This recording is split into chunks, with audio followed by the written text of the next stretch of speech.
All right, ladies and gentlemen, welcome. What's a resume for? My name is Mitch Krayton. Little background on me so I can sort of qualify why I'm here today. Carbon-based life form from planet Earth. And born and raised in Los Angeles, married to a lovely Los Angelino lady, 40 years this year. I am the proud parent of 2 cats. And I live up in the Santa Clarita area. My undergraduate is broadcast telecommunication, postgraduate law. But I spent the first 10 years of my career as an executive recruiter and the next 20 some odd years in the computer field. And so I was owning my own businesses, working for people, hiring people, firing people. And in the process of my lifetime, I've seen at least 100,000 resumes. And so one of the things that I noticed when I met with people, they didn't really understand what this resume was all about. And I feel if you're going to use a tool, then it's incumbent upon you to understand the reason the tool is being requested of you. Now, does anybody know the definition of the word resume? We see it all the time. What does it mean? Interesting. Kind of like a biography of a person. Right, but it's a real word. It comes from the French. It is the past participle of resume, R-E-S-U-M-E-R. And it's from the Latin resumere, summary. So, what is it not then? It is not your biography. It is not everything you have done from the time you were able to do it. It is a summary. And what we find when we're writing the summary of our lives is we've got to put it all down. So we talk about every place we've gotten an educational oomph. And we talk about every place we've ever worked, from throwing newspapers as a kid, for me, all the way to whatever you are currently doing or want to do. And so then the resume is this multi-page Goliath. And you hear everybody saying, it's too long. It's too big. I'm not necessarily going to spend a lot of time telling you what should be on the resume, because if you go to the library and the bookstore, there's 7,000 opinions. But I'll tell you some of the things that have to be on a resume, and how you format it will be up to what we discover together here for the rest of the day. Do we know the purpose of a resume? By the time we're done here, I'm hoping that you're going to understand what a resume does, why it's important to you, and that you will get more meetings as a result of that. So I want to start beyond the definition of resume and talk about, I want to move back up a second. In the United States, we refer to it as a resume. If you're from the UK, from Canada, from India, what do you call it? Curriculum vitae. CV, right? Curriculum vitae. What's the definition of curriculum vitae? Course of life, studies of life. Now, there are very few places in the United States where a CV is requested. But if you're a scientist, if you are a teacher, professor at the college level, a CV is really going to say, this is what I have studied, this is what I have written about, these are my fields of expertise. United States, we don't want that much detail in a resume. So in Europe, fine, not here. Can you have supplemental documentation for all of that when it's appropriate to present? Sure. If you've written 700 magazine articles, by all means, be prepared to present that list. But it's not for your resume. All right. Why do we have a resume? There's 2 points of view about what a resume does for you. For you, what should the resume do for you? The result, the net impact of a resume. Get an interview. Yeah. Get an interview. Good for you. I will tell you, most people say, get me a job. And I say, I have never gone to work and there was a resume at the other desk. Nobody hires a resume. The resume doesn't get made a job offer. This resume enables you to get an interview. Period. End of story. No resume will ever be given an offer. You are the person I am hiring. Now, from a company's perspective, What's the resume for? Screen out people. Screen out people. Anybody else? Right. You're absolutely correct. Now, when I was in the executive recruiting field, I would typically be recruiting for anywhere from 5 to 25 jobs concurrently. In the field I was working in, it was CPAs who were working in public accounting firms, wanting to leave the field of public accounting and getting into corporate America. Okay. So, I have a job for an accounting manager, and the requirements are they need to have an undergraduate degree, they need to be a certified public accountant, they need to have 3 to 4 years of experience. Now, if you know anything about working in a public accounting firm or working for a law firm, everybody that comes through those professional organizations has a similar education. They have a similar experience level. They're about the same salary level. So, the resumes are going to look exactly the same, unless you do something different. So we're going to talk about what's going to make you fit in and stand out. Does that make sense? Because you have to check off all the boxes, but you also have to stand out. Your job, and you're all employed, by the way.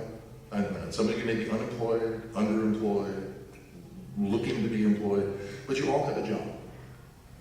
You're all looking for a job. That's a job. It's a full-time job. And if you don't see it that way, if you don't get up every single day going, I'm going to my job, what do you think the outcome is going to be for you? If you think this is a passive thing, if you think this is just something that can happen by mailing out some resumes or emailing some resumes and hoping that something is going to stick, you really have high expectations for that. You shouldn't, because it's not going to happen. We want you to have this resume enable you to meet as many people as possible. And why is that? It's only when 2 people meet and discuss opportunity that offers are possible. Right? Can you get a job without a resume? Sure. You all have automobiles, right? When you brought your car in for repair, did you ask for the resume of the mechanic? Do you think the dealership did? No. They said, here, tune up this engine. Can you do it? Fine. Can't do it? Go away. You got a plumber for your place. You didn't care where they learned how to fix a pipe. Fix the pipe. It's not always important to use a resume. So let's turn the clock back just a little bit. It's 1850. What's your resume look like? They didn't have one. They didn't have one. Consider, you were a farmer, you were a merchant, you were a cowhand. So you either were a laborer, you were a business owner, or maybe you worked on the railroad. And the people that you worked with knew you. And when this job was over, if you were a ranch hand, you'd get on your horse, you'd move into the next town and go, I'll move your cattle for you. You didn't need a resume. There was no need for a resume. And what happened to the banker that sold the bank and wanted to start another business? What was their resume like? They didn't need it because the banker knew all the other merchants in town and they worked together in the club. They were of the same economic and social strata and they knew each other. There was a very important other condition. People used to centralize around their religion. So, and all else, you go through the church or whatever your faith is, and there would be groups of people that would help you get work. Okay, when did the resume kick in? After World War II. We had a middle class. We had a lot of people who were going to college. We had a lot of people who were working in new businesses that did not exist. And it was a massive scale of growth. And now, we needed to keep score. Where did you go to school? Where did you do your job? What did you do on your job? Because it's no longer a friend referring just one friend. Now, I published an ad and I would get 50 inquiries.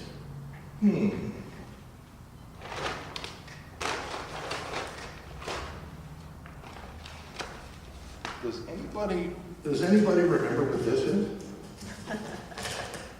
The one it. The one it. This is where you went when you were going to look for work, right? Okay. This is the wanted section from the Los Angeles Daily News today.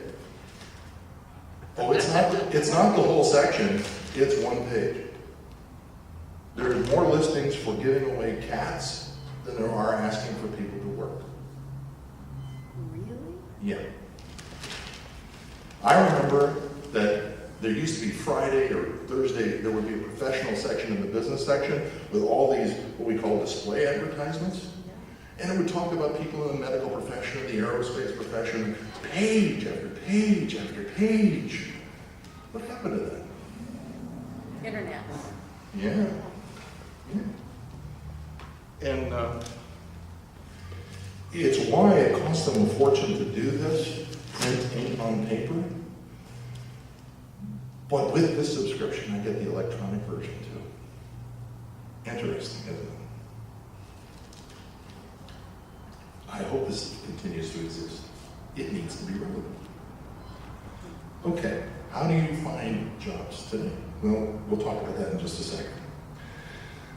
The resume is just one tool in your toolbox in your quest for work.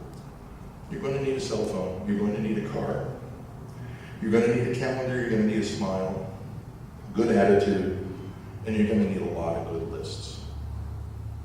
A lot of good lists. But the resume is just one tool. And I'm going to bet you that you have sweated a lot of hours over the resume. And you have read books, and you have blogged, and you have looked on the web and searched Google for how to write the right resume.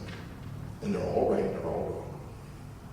Because unless what you create gets you an interview to meet somebody, the resume is not working.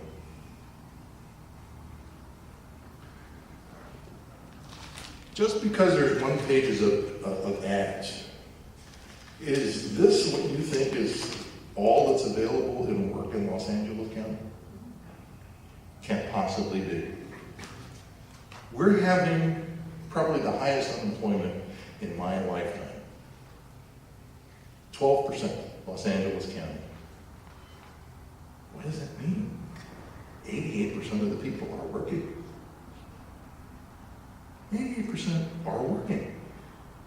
They may not find it ideal, they may not find their career transition to be as bright as it once was, but 88% of the people are working. And those people still aspire to change jobs, to transfer industries. The 12% that are out of work, some people, they've retired, some people have given up, some people have gone into their own business. There's always an unemployment rate. If you tell yourself the competition is overwhelming, you've defeated yourself before you start. Here's what I'd like you to think. Every person in this room is unique. If we all were accountants, we are all unique in how we treat the career of accounting. If we're all computer people, we all are unique in how we treat the career of computing. And if you don't think you're unique, how can you convince me as an employer to think you're unique enough to make you an offer? Because I'll tell you, there's three things that go on in the mind of an employer when they look at your resume. Are you competent? Are you confident? And do you provide value? Can you do the job? Will you do the job? And if I pay you X dollars, will I get X or X plus back in return of value to my company? And that third part, almost nobody ever thinks about when they write the resume. They think about, can I do it? Will I do it? But they never think about the value component. And without the value component, how do you stand up? We'll talk about that in a minute. Most jobs today are not advertised. The web is a lovely tool. And you have monster.com, Career Builder, on and on and on and on.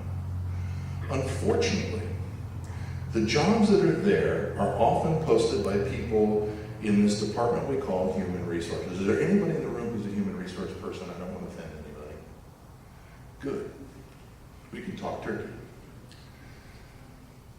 Human resources. Do they make money for the company? They're a cost center. They are an expense to the company. So how do they justify their existence? They keep statistics, they produce reports. What statistic do they keep on the recruiting side? How many people did I meet? How many of those people met the EEOC requirements so that I'm legally compliant with laws? And how many of those people actually got interviews? Okay. How many of you worked at large enough companies that had an HR department? Okay. Did you ever hire anybody? You never hired, you weren't at that level. Okay. Told you I was an executive recruiter, right? Okay, so I would get a job request or a job order from a small manufacturer looking for an accounting manager. And I would have a situation over here for a plumbing contracting firm looking for an auditor. And another one over here, different business, looking for a cost accountant. Now, I'm smart, but I don't know all those businesses. HR. Pick any company you can think of. They've got an engineering department, a computer department, they've got an accounting department, they've got a sales department, a marketing department. HR understand any of those jobs? Okay, so when HR publishes the job description, is it something that really is relevant and germane to getting the work done? Maybe. But if you ever talk to the hiring authority, they have this much respect for HR. This much respect. Because most of the time they don't get it. Most of the candidates they refer are not qualified. And their job, number one, is to get somebody on board who can do what they need to have done now and provides a high value to the organization. Let me repeat that. Their job is to find somebody now who can do the job and provide high value back to the organization. Well, if HR doesn't know how to do that, all HR can do is tick boxes. Does this person have a degree? Does this person have so many years of experience? Is this keyword here, this keyword here, this keyword here, this key here? Okay, they pass. Now, what if one of the keywords is not there? Must have a postgraduate degree. Why? Is that the job requirement, or just because you want to eliminate a lot of candidates? I can tell you as an executive recruiter, I got people work who did not meet the job requirements. Oftentimes they had less than what the job description asked for. But they could do the work. And they could do it right now. And they were excited to do the work. So there's a big difference.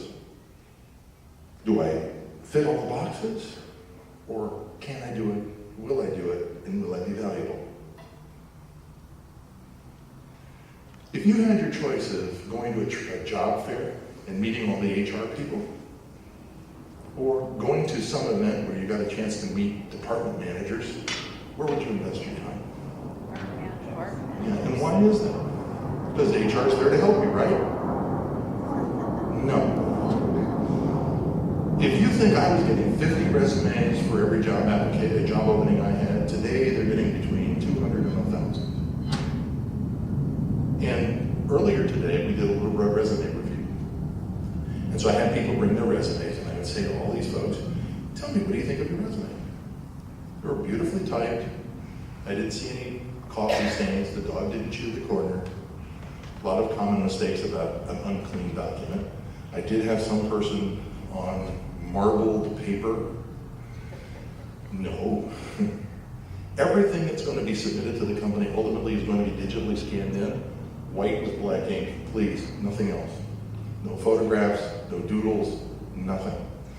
Unless you're in the creative field and being creative is relevant to qualifying you and making you stand out. And I had one example of this that I found where somebody was a graphic designer. And have you seen the evolution between ape and man, where you've got the little monkey and the chimpanzee and the gorilla and those you crouching man and all that. That was education, first job, second job, third job. Cute. I don't think it would work for an aeronautical engineer, but for an advertising designer, yes. And it still had all the information on it, right? So, is it relevant to put graphics in a resume? Very rarely, and it better be germane.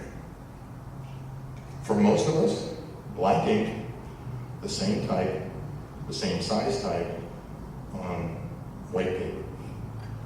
Don't get fun, don't get fancy. It's not necessary, it's an expense, and actually, since nobody's looking at a traditional stack of resumes anymore, there's no reason for colored paper to make you stand out. Doesn't work anymore. Okay.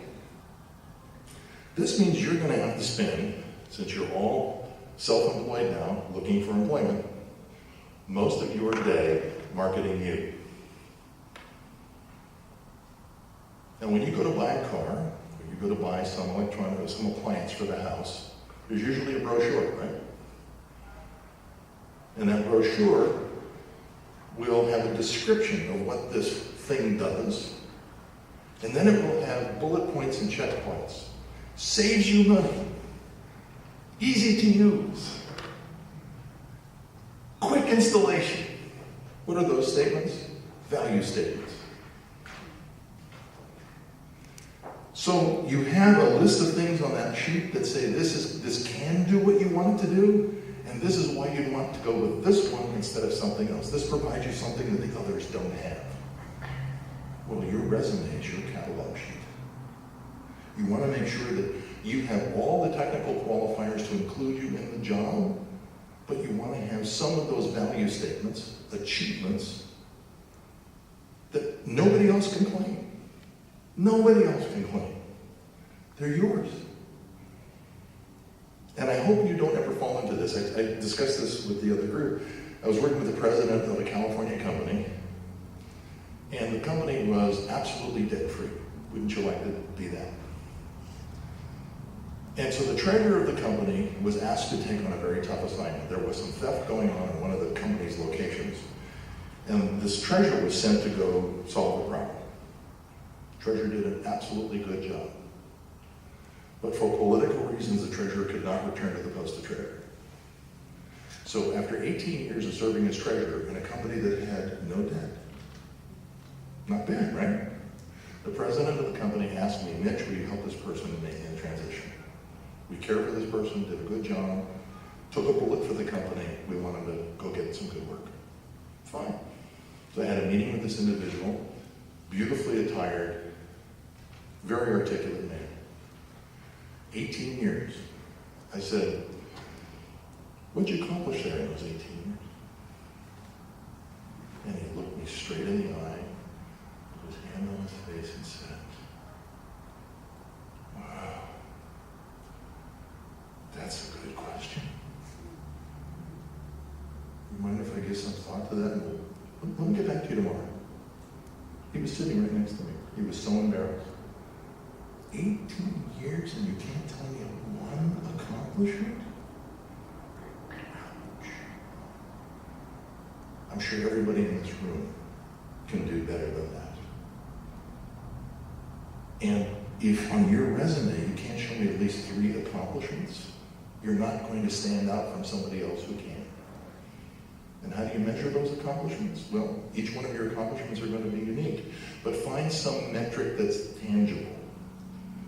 For example, I worked on a project that came in 2 weeks under budget. Really?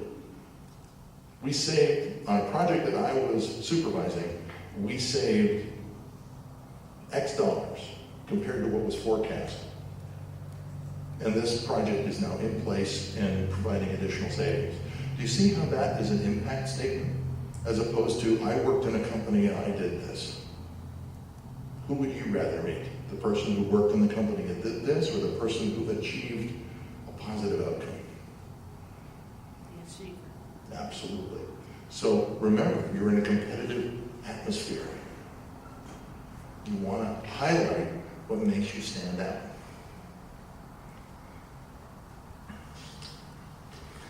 Let me see, I have some additional information. Where is that? There are several parts to a resume that all resumes really should have. Your name, your address, your phone number. Why your address? Well, if you live in Oxnard and I want to hire you in Encino, that may be a commuting issue. And somebody asked me, well, why should I tell them that up front? And I said, well, wouldn't you like to know that that's one, an issue, and two, that you handled it before you went any further? Why would you want to interview for a job and only find out, oh my God, that's a 2-hour commute every day? I don't want to do that. And they don't want to hire a person that's saying, I don't want to do that. So put your address on there. If I want to reach you by mail, by telephone, or by email, I want to be able to find it very quickly. If your resume is doing its job, getting you somebody interested in meeting you, do you want to make it difficult for them to communicate with you? You know how many resumes don't have a phone number on it? It's crazy. So don't cheat yourself. For every company that you worked at, name the company, but the job description. I'm an accountant. Yawn. I'm a project manager. Yawn. What did you do? Be more descriptive in your job description. Because no two people's jobs are exactly the same. Even though you think it falls in a category of work, it doesn't inform me what you have been doing. It doesn't tell me what you're capable of doing if you just use a job title. We had an interesting discussion about chronological resume or functional resume. Uh-oh, probably hit a hot button there. What do you think you should do? Well, it depends on which book you read this week. But I will tell you something. If you're going to work for any company of any size, they're going to ask you to do one thing when you go in for that interview that you're going to have to do. What do you think that is? You walk into the desk, you say, hi, I'm here for my interview. The receptionist hands you the clipboard, and what's on the clipboard? An application. Thank you. What does the application always ask for? Chronological information. So you can't get away from it. Why not just disclose it? And if you don't have anything on your resume that you put on the application, red flag. If you lie on the application, what does it say just above your signature?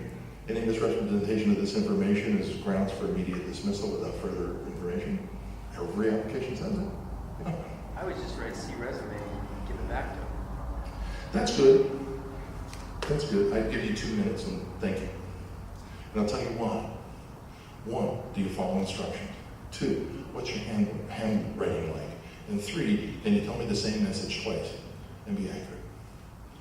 And if you're not prepared to do that, I'm not prepared to hire you. It's an important test. I have had people who are very, very well qualified whose handwriting was so abominable. I said, how did you get your work done? And they said, oh, well, I had somebody transcribe everything for me. I said, okay, that's honest. They would dictate everything and somebody would transcribe it for them. They couldn't type and they couldn't write. They were a qualified individual. I said, thanks for telling me that. I can overcome that objection before it becomes an issue. But I don't know about it. And you start filing reports that nobody can read.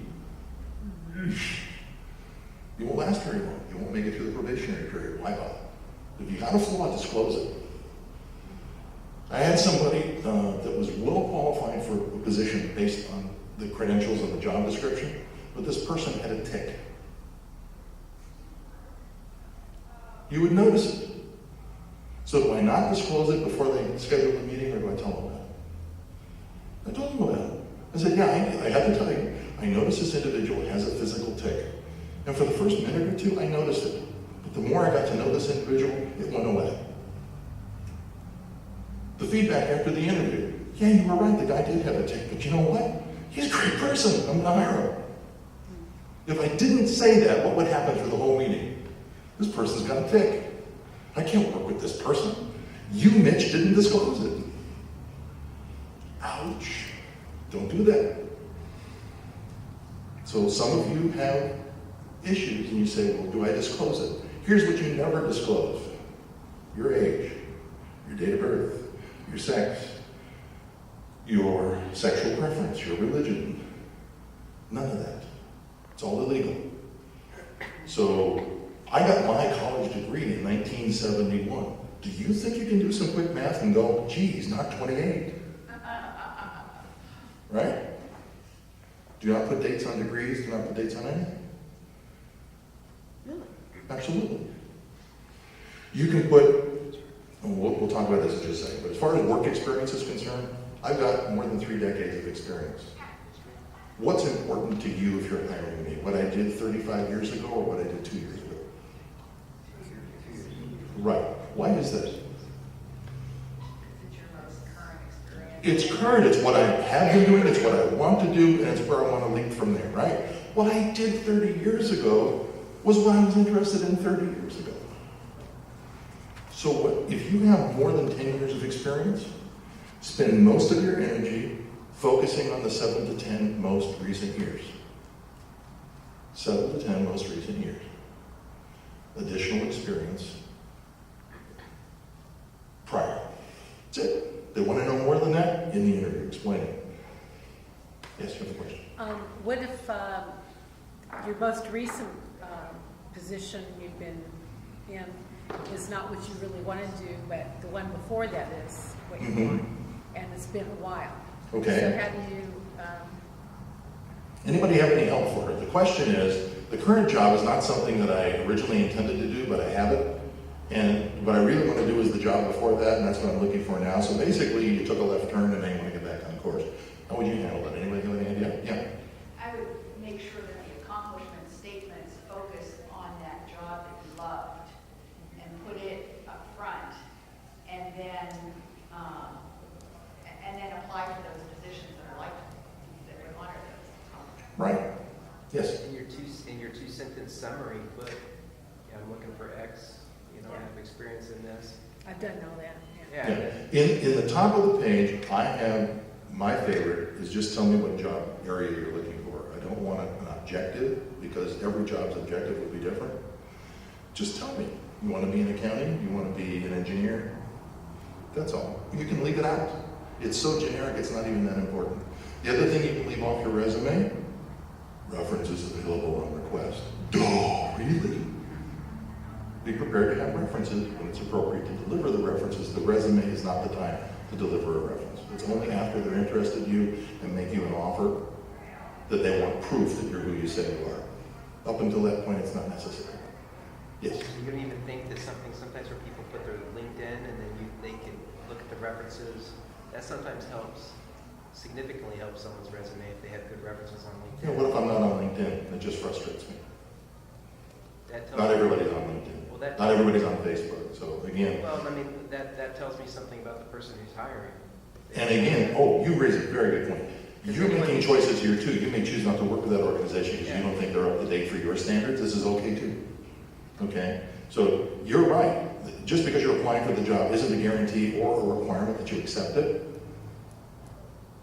You're absolutely correct. I'm just saying to you, a website is cryptic. If you can tell me what it is rather than sending me to some other place to find it, tell me. If you got 3 references from LinkedIn, why don't you put their name there? But it's a little premature to give names. Thank you. So I wouldn't put it in at all. If you're giving a LinkedIn address for reference purposes, not on the resume. You can always give it later when they say, what are your references? If it's not going to help you get the interview because you're making me do end run work, do not do it. Don't add anything that is not specifically asked for. So how do you tick the boxes? Is there anybody whose resume was not done on word processing? Because when I did my resumes, I used the typewriter. And changing my resume was tough. Retyping it without errors was tough. Not today. So if you happen to be aware of a job description and it says it wants ABC 1, 2, 3, you best be making sure that your resume has ABC 1, 2, 3. And you say, well, what if I have 4, 5, 6 CDF? Tough, don't put it on there, they don't want to know that. That's not what's going to qualify you, that will overqualify you. You're out. So you're going to have to generate a custom resume for every opportunity. I know you don't want to hear that, but Remember, you're working now. So just like if you had to make a sales presentation to a new customer, you're going to tailor your sales presentation to your prospect, you have to customize your resume for every opportunity. And doing it in a word processor is minutes. So instead of, I used to print out, like, take that and have it reproduce 500 copies of my resume. We don't do that anymore. Every resume is unique.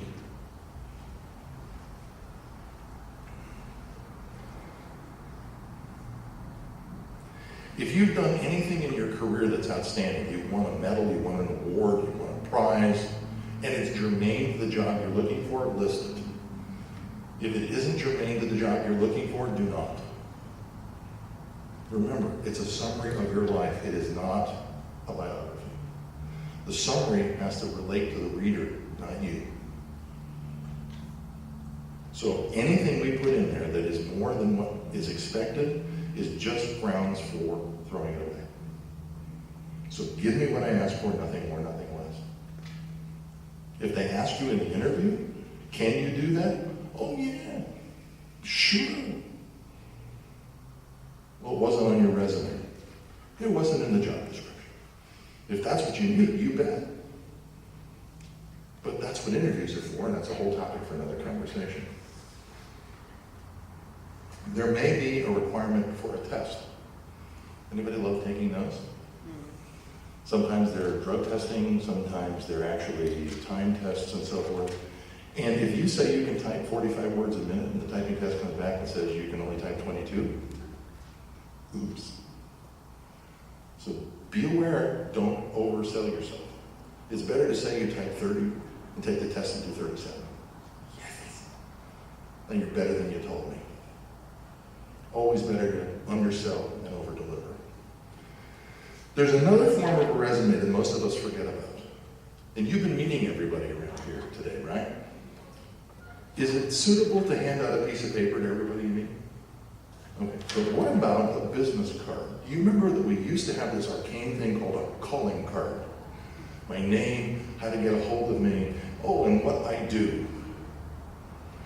Here, if you hear of something, that is your brief resume you must have. You can get them free from vistaprint.com. You can get them, at any one of the Best Buys and all that, the reprographic. They're very inexpensive to have. But why wouldn't you have that and hand it out to everybody? I'm looking for work. Here, if you think of something, please have them contact me. Here, put another one of these in your wallet. They won't put your resume in their wallet, but they'll put your business card in your wallet. Anybody thought of that? That's also a resume. Part and parcel to that handoff is something I call the elevator presentation. Can you tell me in 15 words or less what you're looking for? The elevator presentation comes from the fact that you get on the elevator with the president of the company, and by the time it gets to the top floor where the president gets off, you have to be able to tell the president what you need to get done. So that's where the elevator speech comes from.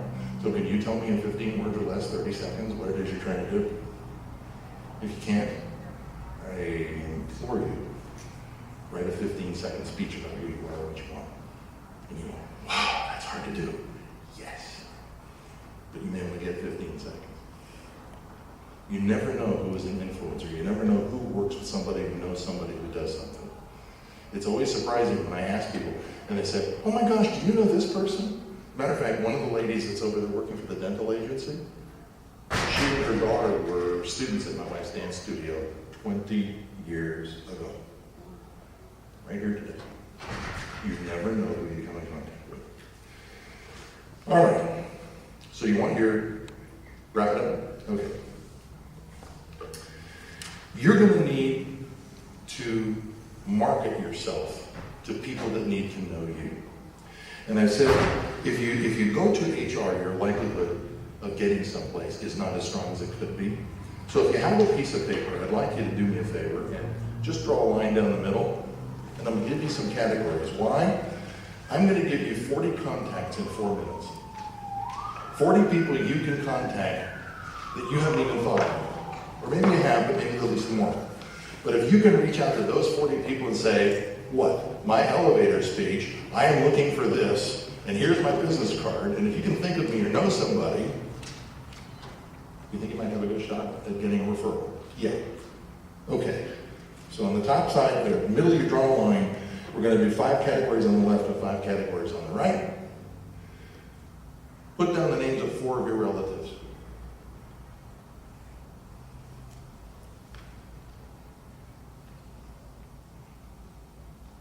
Four of your friends.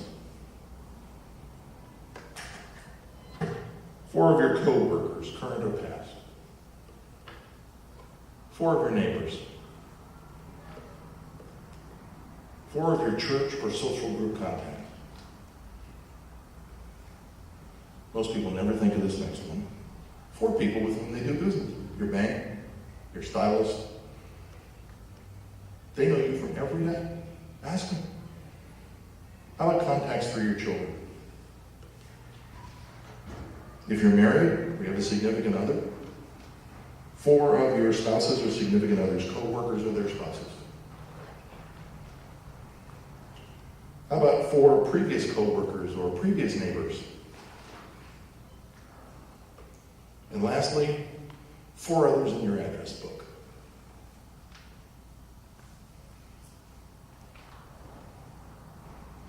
Those 40 names, you need to reach out and talk to and say, I need your help. Here's what I'm looking for. Here's what I would appreciate. If you know anybody that can help me. And empower them. Put the words in their mind. Here's my card. Here's a card to give to somebody else. Please think about me. Do you think that might make a difference? They're not HR people. Those are people who could make a difference. And we all know people who know people who know people who know people. This is what networking is all about. This is why you're here today. And if you had your business card, you could be walking around with 100 people that are here today saying, hi, my name is Mitch and this is what I'm looking for. And if you did that with 40 of the 100 people that were here today, you think somebody might have a lead for you? Next time you go to a church meeting, ask. Next time you go to a conference for one of your hobbies, I belong to Toastmasters. Anybody belong to Toastmasters? There are lots of education and social groups. Some people like to knit, some people like photography, whatever your hobby is, for people that share your hobby. I also had another idea for somebody. I said, okay, let's say you graduated UCLA. Can you think of where you might find people who like people from UCLA? Basketball come to mind? Football come to mind? The UCLA library? Go there, hand out 40 of your cards to those people and say, I'm an alumnus, I need your help. Let's say you want to work for a company and there's some characteristic in that company that you match. One of the gentlemen here got his education in Sweden and he was looking to go to a biotechnical company. I said, go to Google, type in the company's name in Sweden. I'll bet you'll find somebody that works there that did some education in Sweden. They have 7,000 employees. He never thought to do that. Now, do you think there'd be a bond? He wants to work for this company. There's the person that's working for this company. He went and got his schooling in Sweden. This person got the school. Immediate connection. I said, you go out and have a cup of coffee with this person. Ask them, how do you like the company? How did you make the transition from Sweden to here?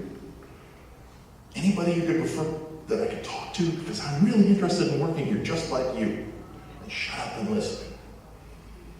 It's all about the networking that is key today.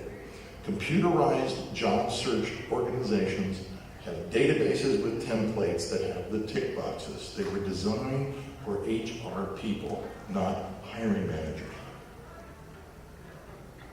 Pure and simple. Anybody here be successful using the website? Not one. You have. Have you gotten a job? I did before, yes. Okay. How far back? It's about 8 years ago. Well, see, that was when it was really novel and people were paying attention. Theladders.com, $100,000 jobs until you pay the fee and you realize that, well, we advertise it for $100,000, but it's only $60,000. Really? Well, I thought it was only $100,000 jobs. Well, we thought this might fit in. Oh, well, this job's a repeat from the job you had posted 6 months ago. Yeah, our database didn't get purged. So Ladders is really that outdated now. Ladders is just a fraud. The people at $100,000 plus go to golf courses, yacht clubs, social events that people at that peerage attend. There's no receptionist, there's no gatekeeper. They're there to enjoy themselves just like you would enjoy yourself at that level of peerage. And you go, oh, by the way. And that's how most people at the higher levels work. They do charitable work together. They work on a committee together. You're not working? I can't believe it. Come and talk to me on Monday. I've got something for you. By the way, that works at low-level jobs too. Have you ever thought about working in a charitable situation and you realize that there are people that own businesses that are all involved in committee work? Great way to meet people that you would never ordinarily meet. That's why I do a lot of work with Junior Achievement. Never charged Junior Achievement, but I have met the captains of Los Angeles industry because they have all invested in Junior Achievement. I became Volunteer of the Year 3 years ago. And so I have a lot of heavy hitters give me a piece of paper saying, thanks for being Volunteer of the Year. Wow, you can do it. Any questions about where we're going here? So the point of this whole thing is to get you more what? Interviews, interviews, interviews. Follow on to this is what's the purpose of an interview? To get you an offer. Because you can't accept what you're not getting. And people say to me, well, what if I don't want this job? I said, get the offer anyway.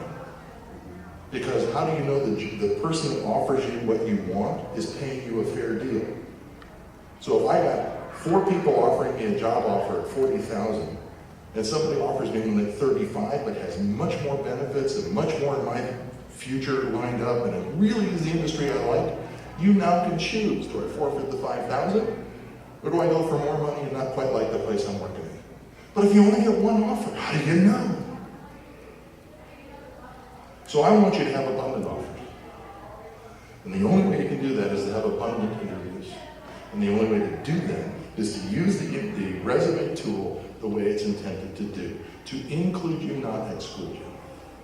So if you're going to submit through HR, if you're going to submit to the websites, you make custom representations for every job submission and do this. But otherwise, you've got 40 guests, 40 contacts. I'm sure you can come up with 40 more.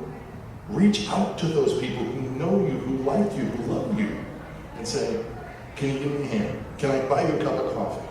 What would you recommend? Who do you know? Believe me, the network's huge.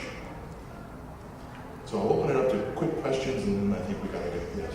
How do you answer what are your salary requirements? The salary requirements will depend on whether or not, it all depends on the value of the work you want me to do and the opportunity you're going to give me. Just like they say, salary depends on ability. We can discuss salary when you tell me I'm the candidate of your choice. Now, you should have a sense of what you're worth. So if you think you're worth between $40,000 and $75,000, say it'll be somewhere between $40,000 and $75,000. Throw it out. But I got news for you. It's not just the salary. I'm turning 60 next week. You know what it costs to buy health insurance for a man who's 60 years of age? Almost $700 a month. Well, if you offer me less cash but pay for my health insurance, that's a strong bonus to me. So it's not always cash. Good question. Anybody else have a question? So I hope you'll be able to leverage your resume skills and get those interviews, get the offers. And the best thing I can offer for you is that you have the choice of multiple offers and choose the best of those that suits what you want to do and what you want to do. And if you have the choice and you can brag to everybody, oh, I had 3 people give me a job in a tough economy. It's a lot better than going, well, I only got one offer, I better take it. That's not what you want to do. That's a concession price. I don't want you to be more empowered than that. So if you need to get a hold of me, I'm Mitch@KraytonSeminars.com. Glad to answer your questions in email, Mitch@KraytonSeminars, Krayton Seminars.com. We can continue the dialogue or answer specific questions for you. It's been my joy, and I'll be running around, so if you have any sidebar questions, don't worry about asking, I'm here for it. Anything else before we call it quits? No, I think it's good. Right, bravo, wonderful. Have a cup of coffee, enjoy.